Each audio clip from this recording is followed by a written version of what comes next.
अब बेसिकली देखो इन्वेस्टमेंट है ये, ठीक है। अब जनरल सेंस में इन्वेस्टमेंट होता क्या है, आपने आपने बताना है। इन्वेस्टमेंट क्या होता है जनरल सेंस में? बेसिकली अमाउंट को कहीं इन्वेस्ट करना, अमाउंट, जो भी आपके पास अर्निंग होती है, इन्वेस्टमेंट क्या है एक तरह का, हमारे पास, हाँ हमारे पास जो भी पैसा है हम उसको कहीं ना कहीं क्या करते, इन्वेस्ट करते। हमें ये पता है कि हमारे पास पैसा है, हम उसको क्या करते, इन्वेस्ट करते, वो हमारा इन्वेस्टमेंट है। बस हम जानते हैं कि इन्वेस्टमेंट है, और वो एक्चुअली होता क्या है। देखो इन्वेस्टमेंट इसमें ना अकाउंटिंग स्टैंडर्ड 13 एप्लीकेबल होता है। कौन सा स्टैंडर्ड एप्लीकेबल होता है? Accounting standard 13। Second things, investment होता क्या है? Investment is the application of money और money for earning more money. मतलब क्या है कि जो पैसा आपके पास है, एप्लीकेशन ऑफ मनी, जो पैसा आपके पास है उसको आप क्या कर रहे हो, अप्लाई कर रहे हो। क्या कर रहे हो? अप्लाई कर रहे हो। किस लिए अप्लाई कर रहे हो? For earning more money. मतलब जो पैसा है, जो पैसा मेरे पास है उसको मैं कहीं खर्चा कर दे रहा हूं ताकि मुझे और पैसा क्या हुए, मिल जाए। तो ये है इन्वेस्टमेंट का मतलब। Investment means application of money for earning more money, ठीक है। अब जैसे कि हम लोग इन्वेस्टमेंट कहाँ पे करते हैं बेसिक सेंस में? लैंड, हाँ नहीं, बेसिक सेंस में हाँ बैंक में करते हैं। बैंक में पैसा हम लोग फिक्स डिपॉजिट कर देते हैं, एक तरह का इन्वेस्टमेंट ही है। शेयर्स में करते हैं वगैरह। तो बेसिकली इन्वेस्टमेंट को दो पार्ट में डिवाइड किया गया है। दो तरह के इन्वेस्टमेंट होते हैं एक्चुअली। पहला इन्वेस्टमेंट होता है रियल इन्वेस्टमेंट। कौन सा इन्वेस्टमेंट? रियल। और दूसरा होता है फाइनेंशियल इन्वेस्टमेंट। आपने सुना है खाली इन्वेस्टमेंट होता है, पर इन्वेस्टमेंट दो तरह के होते हैं। एक होता है रियल इन्वेस्टमेंट और दूसरा होता है फाइनेंशियल इन्वेस्टमेंट। फाइनेंशियल इन्वेस्टमेंट को ही हम कहते हैं सिक्योरिटीज। क्या कहते हैं? सिक्योरिटीज। तो दैट मीन्स ये रियल इन्वेस्टमेंट क्या होता है और फाइनेंशियल इन्वेस्टमेंट क्या होता है। जब भी हम कोई चीज, जब भी हम कहीं पैसा इन्वेस्ट करते हैं और वहां से असेट्स जनरेट होता है। क्या जनरेट होता है? असेट्स।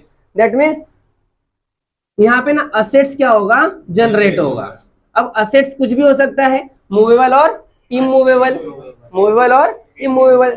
जैसे कि फर्नीचर, मैंने फर्नीचर खरीदा, उसमें पैसा इन्वेस्ट कर दिया, वो मेरा इन्वेस्टमेंट है।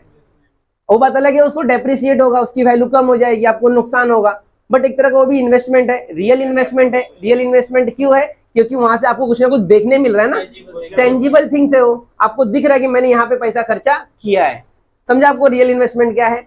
बिल्डिंग खरीद लिया मैंने, हाउस खरीद लिया, गोल्ड खरीदा, सिल्वर खरीदा, व्हीकल्स खरीदा, लैंड खरीदा, ये सब के सब मेरे क्या है, रियल इन्वेस्टमेंट होते हैं। क्योंकि हमारा पैसा जाता है लेकिन हमें कुछ ना कुछ दिखता है कि हमारा ये चीज यहाँ पर है। वो एक अलग कॉन्सेप्ट है कि इसकी वैल्यू एप्रिसिएट होगी और डेप्रिसिएट होगी। मे बी अगर हम फर्नीचर में करेंगे, कार में करेंगे, तो यहाँ पे हम लोग को लॉस होगा, क्योंकि ये क्या है, डेप्रिशिएट, इनकी वैल्यू क्या होती है, डेप्रिशिएट होती है। बट अगर हम बिल्डिंग में करें, हाउस में करें, गोल्ड में करें, लैंड में करें, तो इनकी वैल्यू क्या होगी, एप्रिशिएट होगी। तो हम मोस्टली एडवाइस करते हैं कि हम आप इस सब में पैसा क्या करो, इन्वेस्ट करो। इसको छोड़ के किसको, फर्नीचर्स हो गया, कार एंड व्हीकल्स हो गए, क्योंकि ये इनकी वैल्यू धीरे धीरे क्या होने लगती है, कम होने लगती है। प्रॉफिट भी तो आता है, प्रॉफिट भी आता है क्योंकि वो आपका बिजनेस का एक पार्ट है। बिजनेस का आपको पार्ट, तो आपको इन्वेस्टमेंट करना पड़ेगा। बिना असेट्स का बिजनेस चलाओगे कैसे?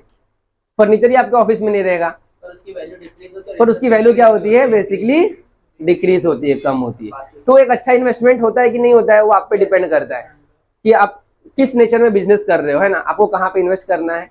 तो बेसिकली कहने का मतलब है कि हमको ये समझना है कि रियल इन्वेस्टमेंट क्या होता है। रियल इन्वेस्टमेंट क्या है, तो हम कहीं भी इन्वेस्ट करें जहां से हमें कुछ ना कुछ दिखता हो कि हमारा पैसा यहाँ पे लगा है, that is called real investment. Financial investment क्या है, which do not brings any real assets into the existence. मतलब आपने पैसा लगा दिया लेकिन आपको दिखेगा नहीं कि आपने पैसा कहाँ लगाया है, दिखेगा नहीं कि आपने पैसा कहाँ लगाया। जैसे कि अब इसके अंदर भी ना, फाइनेंशियल इन्वेस्टमेंट में भी दो तरह के इनकम होते हैं, एक होता है फिक्स इनकम और दूसरा होता है फ्लक्चुएटिंग। मैंने पहले बताया कि हम इन्वेस्टमेंट क्यों करते हैं, इनकम के लिए करते हैं। किसके लिए करते हैं, इनकम के लिए। अब अगर हम बात करें तो फाइनेंशियल इन्वेस्टमेंट वही इन्वेस्टमेंट है ना कि जहां पर हम पैसा तो लगा देते हैं लेकिन हमें दिखता नहीं है कि हमने पैसा लगाया कहाँ, क्योंकि यहाँ पे तो दिख रहा था, आपने बिल्डिंग खरीदे, गोल्ड खरीदा, सिल्वर खरीदा, व्हीकल खरीदे, फर्नीचर खरीदे, लेकिन यहाँ पे आपको दिख के नहीं आता है। अब मैंने बताया कि यहाँ पे जो फाइनेंशियल इन्वेस्टमेंट है वो दो तरह का इन्वेस्टमेंट होता है, दो तरह से इनकम मिलती है यहाँ पे, एक फिक्स इनकम मिलता है और एक फ्लक्चुएटिंग इनकम। फिक्स इनकम क्या है, सपोज आपने फाइनेंशियल इन्वेस्टमेंट किया, कहाँ पे पैसा लगाया, फाइनेंशियल इन्वेस्टमेंट सेक्टर में पैसा लगाया तो आपको इनकम दो तरीके से मिलेगा वहां पे, एक मिलेगा फिक्स और दूसरा मिलेगा फ्लक्चुएटिंग। अब फिक्स क्या है, फिक्स इनकम के सोर्स में here the rate and rate of income are fix. मतलब अगर आप इस सेक्टर में पैसा लगाओगे, इस जगह पे पैसा लगाओगे, इन सारे सेक्टर्स में, डिवेंचर के पीछे, प्रेफरेंस के पीछे, बॉन्ड्स के पीछे, गवर्नमेंट सिक्योरिटीज, ये क्या है, फिक्स इनकम है। यहाँ पे क्या मिलता है आपको, पैसा लगा दिया आपने, आपको दिख नहीं रहा आपने पैसा कहाँ लगाया, पर यहाँ पे आपको ये फिक्स है कि यहाँ पे डिवेंचर लोगे तो डिवेंचर होल्डर बन जाओगे, प्रेफरेंस लोगे तो प्रेफरेंस शेयर होल्डर बन जाओगे, तो यहाँ पर आपको इनकम मिलेगा और वो हर साल फिक्स मिलेगा। कंपनी को प्रॉफिट हो, कंपनी को लॉस हो, उससे मतलब आपको नहीं है। आपको हर साल कंपनी 10%, 12%, 15% क्या देगी, रिटर्न, हाँ, फिक्स रेट ऑफ इंटरेस्ट आपको या डिविडेंड आपको पे करेगी। तो यहाँ पर भी लॉस होने के चांसेस नहीं है, कम है। दूसरा होता है फ्लक्चुएटिंग इनकम। फ्लक्चुएटिंग इनकम क्या होता है, here neither the rate nor the rate of income are fix. यहां पर कुछ भी फिक्स नहीं होता है, कितना परसेंट इंटरेस्ट मिलेगा, कितना परसेंट डिविडेंड मिलेगा, कुछ यहाँ पे फिक्स नहीं है। जैसे कि इक्विटी शेयर्स। अब इक्विटी शेयर्स क्या होता है, अगर आप इक्विटी शेयर्स खरीदते हो तो आपको क्या मिलता है, डिविडेंड मिलता है, लेकिन कितना डिविडेंड मिलेगा ये हम में से किसी को नहीं पता होता है। ये डिपेंड करता है कंपनी के प्रॉफिट पे। कंपनी को प्रॉफिट होगी तो कंपनी हमें क्या देगी, डिविडेंड देगी। कंपनी को प्रॉफिट नहीं होगी तो कंपनी हमको डिविडेंड नहीं देगी। तो बेसिकली हमें इन्वेस्टमेंट कहाँ करना चाहिए, हाँ, नहीं, अभी ये जानना है कि हमें इन्वेस्टमेंट कहाँ करना चाहिए, तो ये भी गलत नहीं है और ये भी गलत नहीं है और ये भी गलत नहीं है। इसका हमें स्टडी करना पड़ेगा कि हम इन्वेस्टमेंट करें तो करें कहाँ, जिसको इस पर the time suitable, short term है, लॉन्ग टर्म है, मीडियम टर्म है, ये सारी चीजें हमको देख के इन्वेस्टमेंट करना होता है। इन्वेस्टमेंट एक बहुत बड़ा सेक्टर है, छोटा मोटा सेक्टर नहीं है। तो आप इन्वेस्टमेंट कहाँ करोगे वो दिखाएगा, टाइम पीरियड कैसा है, आपके पास अवेलेबल मनी कितना है, पैसा बहुत कम है, ज्यादा है, तो बहुत सारे अदर फैक्टर्स है, बहुत सारे क्या है, अदर फैक्टर्स है जो डिसाइड करेंगे कि आपको रियल इन्वेस्टमेंट करना चाहिए या फिक्स इनकम में इन्वेस्ट करना चाहिए या फ्लक्चुएटिंग इनकम में इन्वेस्ट करना चाहिए।